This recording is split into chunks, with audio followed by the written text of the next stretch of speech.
How to increase or decrease the keyboard font size on the Samsung Galaxy A15.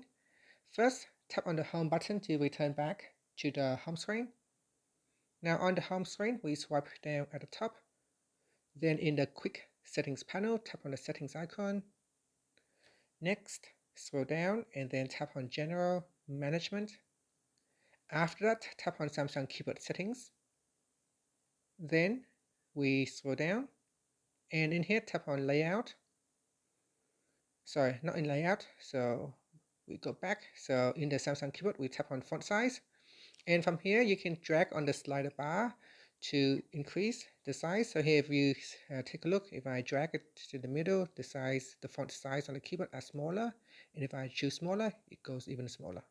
So select a font size. You have three available options: small, medium, and large.